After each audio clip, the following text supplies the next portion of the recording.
अगर आज आप इस खबर पर आए हैं तो इस खबर को आपको अधिक से अधिक शेयर करना चाहिए और हमारे देश के जन जी को जागना चाहिए। दोस्तों, बी.आर. गवई का नाम सुना होगा, चीफ जस्टिस ऑफ इंडिया। उन्होंने ऐसी ओछी टिप्पणी कर दी है कि आपको भी आज कमेंट्स बॉक्स में लिखना पड़ जाएगा कि दरअसल ये कैसा कोर्ट है, ये कैसे हमारे जज हैं। शुरुआत करते हैं। नमस्कार दोस्तों, आज हम एक ऐसे मुद्दे पर चर्चा करने जा रहे हैं जिसने पूरे देश में हिंदू समुदाय की भावनाओं को आहत किया है। भारत के चीफ जस्टिस बी.आर. गवई की एक टिप्पणी ने हिंदू धर्म का अपमान किया। आज हम इस मामले की पूरी सच्चाई आपके सामने लेकर आएंगे। इस पूरे इशू में आपसे मैं यही गुजारिश करूंगा, मैंने पहले ही कहा है कि इसको शेयर करते चलें। दोस्तों, 17 सितंबर 2025 यानी आज का दिन हिंदू समुदाय के लिए एक काला दिन साबित है। सुप्रीम कोर्ट ने खजुराहो के जावरी मंदिर में, सुनिएगा, खजुराहो के जावरी मंदिर में भगवान विष्णु की क्षतिग्रस्त मतलब टूटी हुई मूर्ति थी, उसकी पुनर्स्थापना की याचिका की जो है सुनवाई चल रही है। और ये मूर्ति जो है वो मुगल आक्रमणताओं द्वारा, एक तरह से कहें जो आक्रमण करते थे मुगल, उस दौरान क्षतिग्रस्त की गई थी और अब तक इसकी मरम्मत नहीं हुई। तो इसी को लेकर सुप्रीम कोर्ट में मिस्टर राकेश दलाल नाम के एक व्यक्ति ने याचिका दायर की और कहा कि भगवान विष्णु की 7 फुट ऊंची मूर्ति का सिर जो है वो कटा हुआ है और इसे ठीक करवाया जाना चाहिए।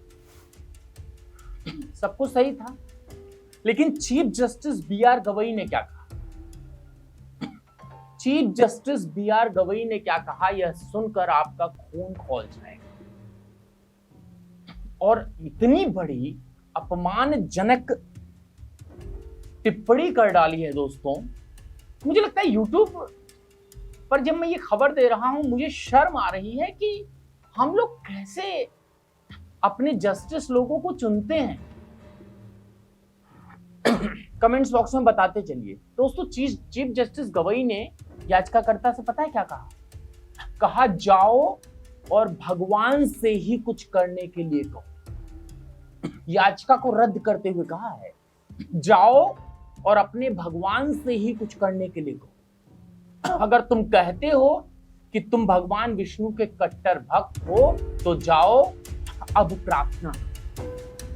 मतलब सुप्रीम कोर्ट नहीं सुनेगा। और ये शब्द दोस्तों, क्या ये भारत के सर्वोच्च न्यायालय के मुख्य न्यायाधीश का बयान है?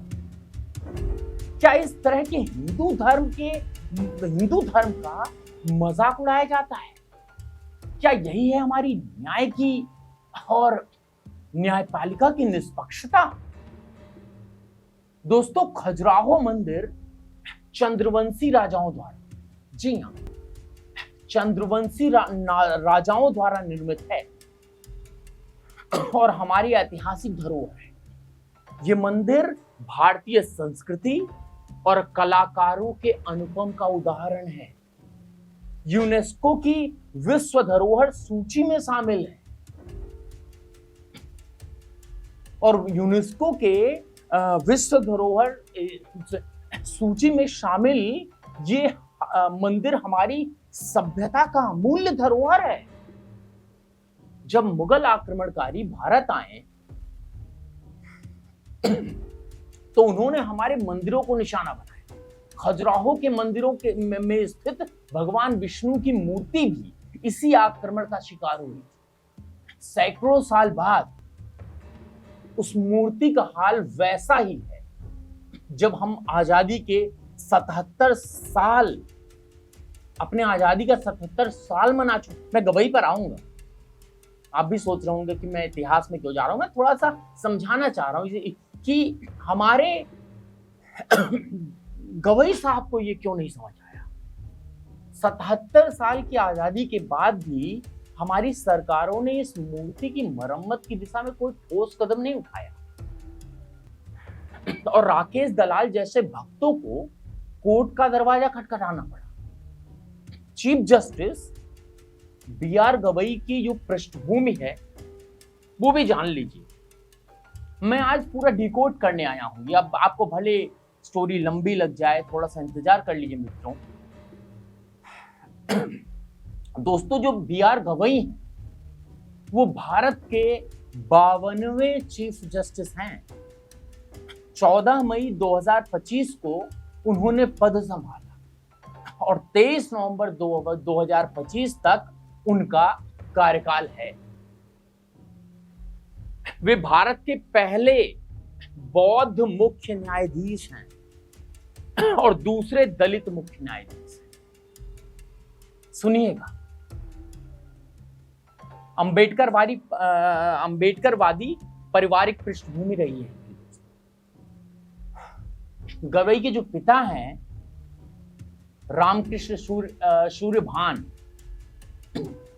जो डॉक्टर बी.आर. अंबेडकर के साथ 1956 में बौद्ध धर्म अपनाया था उनके पिता ने, और उनके पिता रिपब्लिक पार्टी ऑफ इंडिया के नेता थे और बिहार, सिक्किम और केरल के राज्यपाल भी रहे। और जरा सुनिए, क्या अंबेडकरवादी इतना भारी हो जाएंगे कि हमारे विष्णु भगवान जैसे देवी देवताओं को इस तरह की टिप्पणी करेंगे?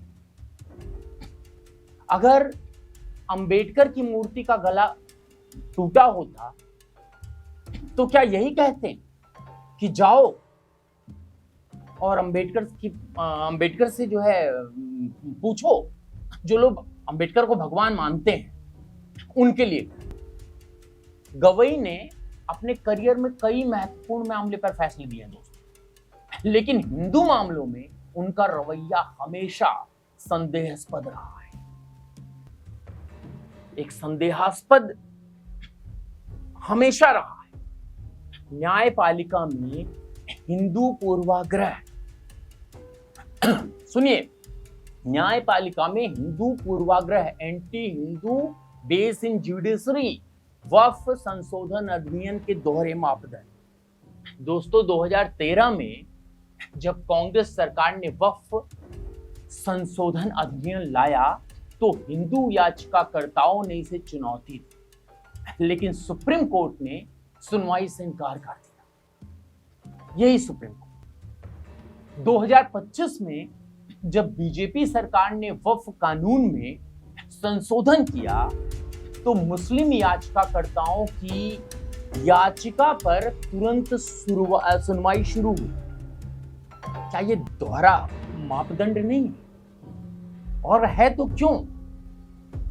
सबरीमाला मंदिर, मैं आपको बता रहा हूं, शायद ही कोई इस तरह से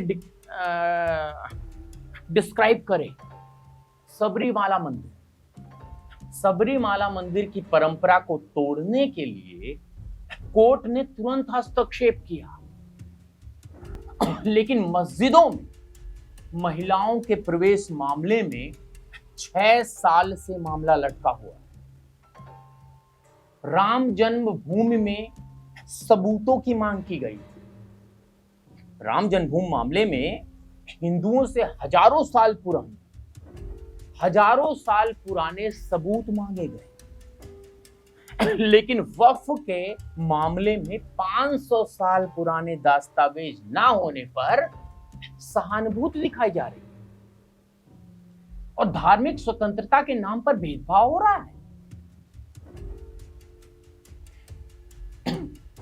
हमारे बी.आर. गवई साहब, आपको एक शब्द बोल दूंगा तो कंटेम्प्ट ऑफ कोर्ट हो जाएगा, यूट्यूब वीडियोस हटा दी जाएगी, बहुत कुछ हो जाएगा, शायद मेरे को जेल भी जाना पड़ जाए। दोस्तों, हिंदू मंदिरों पर सरकारी नियंत्रण, लेकिन मस्जिद, चर्चों और गुरुद्वारों को पूर्ण स्वायत्तता है। ये कैसी धर्मनिरपेक्षता भाई? कैसी धर्मनिरपेक्षता? और हिंदू मंदिरों में सुनिए, हिंदू मंदिरों में पशु बलि पर रोक लगाई जाती है।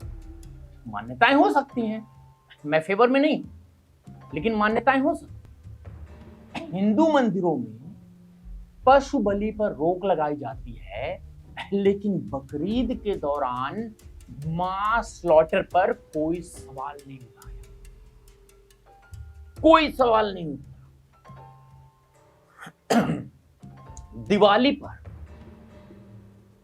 दिवाली पर पटाखों की रोक, होली की रंगों का विरोध, जबकि अन्य धर्मों के त्योहारों में कोई हस्तक्षेप। अगर यही सब अन्य धर्मों के लिए कही जाती बात तो क्या होता? इस्लाम के मामले में क्या होता? आप कह देते हैं, जाइए अपने मोहम्मद साहब से कह दीजिए कि वही बनवा दे मस्जिद। ये टिप्पणी हो सकती थी क्या? नहीं, मेरा सवाल है बी आर गवई साहब से कि आप कह सकते थे। दोस्तों, अगर चीफ जस्टिस ऑफ इंडिया ने किसी मुस्लिम याचिकाकर्ता से कहा होता जाओ और अल्लाह से कहो कि वो कुछ करें, तो क्या होता? क्या होता? देश भर में दंगे हो जाते दोस्तों। छोटी सी टिप्पणी पर तो सर तन से जुदा तक के नारे लग जाते हैं, और नारे तो छोड़िए, मार भी दिया जाता है। और अगर मुस्लिमों पर ऐसी टिप्पणी होती तो मीडिया में हंगामा मच जाता, अंतरराष्ट्रीय स्तर पर निंदा शुरू हो जाती, चीफ जस्टिस को इस्तीफा देना पड़ता। ईसाइयों के मामले में क्या होता? अगर किसी ईसाई के साथ ऐसा व्यवहार होता तो क्या होता? सोचिए। सुनकर भी ऐसा लगता है कि यार, हम कभी कभी लगता है कि हम यार कैसे देश में रह रहे। हमें अपने धार्मिक स्वतंत्रता ही नहीं है। हमने नहीं कहा कि आप कुछ करो, आप कुछ करो, आपको कुछ, अरे भाई, आपको नहीं देना था फैसला, आप डिनाई कर देते, बोलते नहीं सुन सकता, जाइए। ये शब्द का प्रयोग कहा, कैसे आपने किया कि जाओ अपने भगवान से प्रार्थना करो, वो करें। बहुत ही गंदा, बहुत ही। और मैं बताऊंगा आपको, संविधान की भाषा में बताऊंगा, बी आर गवई साहब को संविधान की भाषा में बताऊंगा दोस्तों, कि दरअसल उन्होंने संविधान के कौन से आर्टिकल का उल्लंघन किया है। ये सामान्य नहीं।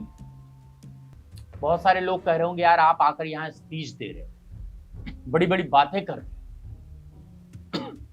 दोस्तों, जाकर टीवी चैनल्स खोलिए, इस पर बहस होनी चाहिए, इस पर सत्ता पक्ष को बोलना चाहिए, इस पर विपक्ष को भी बोलना चाहिए। जस्टिस के खिलाफ नहीं। आई एक्सेप्टेड, मैं एक्सेप्ट करता हूं माननीय जज साहब, आपने कहा कि सुनवाई नहीं करेंगे, नतमस्तक है, मत करिए। लेकिन ऐसे शब्द का प्रयोग कैसे आप कर सकते हैं? ऐसे शब्द का प्रयोग कैसे आप कह सकते हैं कि जाओ और अपने ईश्वर से बोलो, अपने विष्णु भगवान से बोलो, उनसे प्रार्थना करो, सुप्रीम कोर्ट मत आओ। ऑन रिकॉर्ड है दोस्तों। कमी पता है कहां है? हमारे पास संगठित विरोध का तंत्र नहीं है। मैं बोल रहा हूं, मुझे कई लोग कहेंगे कमेंट्स में, भाई तू खांस रहा है, तू कैसी स्टोरी कर रहा है, इस पर ध्यान दें। ये नहीं सोचेंगे कि मैं किस मुद्दे पर बात कर रहा हूं। आवाज उठाने के लिए, अधिकारों के साथ देने के लिए एकता नहीं है हम में। मुख्य धारा का मीडिया हिंदू हितों की आवाज नहीं है। हमारे मुद्दों को दबा दिया जाता है। विनीता जिंदल की पहल पे मैं आप चलता हूं। दोस्तों, एडवोकेट विनीता जिंदल ने चीफ जस्टिस को पत्र लिखकर इन टिप्पणी को वापस लेने की मांग की। उन्होंने राष्ट्रपति को भी पत्र भेजा। हिंदू भावनाओं की रक्षा। जी हां, जिंदल कहती हैं लेटर में कि ये टिप्पणी करोड़ों हिंदुओं की भावनाओं को आहत करती है और असंवैधानिक है। तो आपको हमें जिंदल जी के साथ खड़ा रहना चाहिए। और साथ ही उन्होंने कहा है न्यायिक संयम की मांग की है। क्या होती है न्यायिक संयम? उन्होंने न्यायपालिका से धार्मिक संवेदनाओं का सम्मान करने की अपील की है। धार्मिक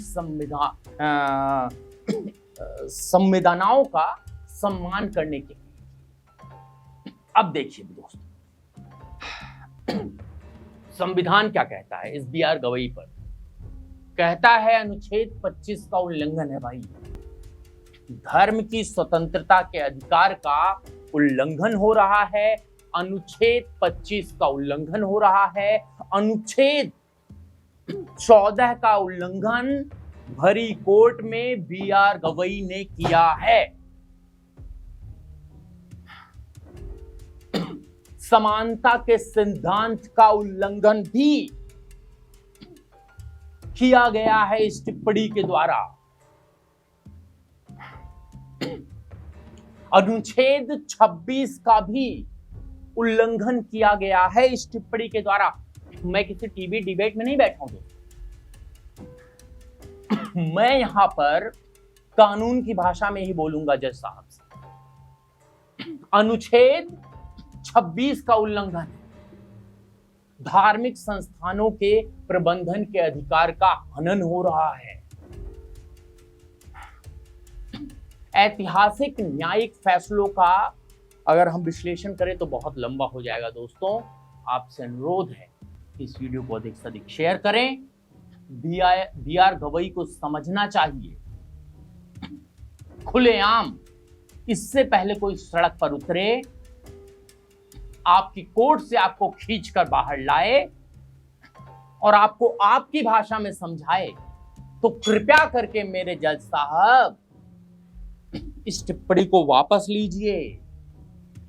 वापस लीजिए इस टिप्पणी को, क्योंकि संविधान की सारी धाराओं का उल्लंघन कर दिया आपने कोर्ट में बैठे बैठे। बने रहिए दोस्तों, धन्यवाद।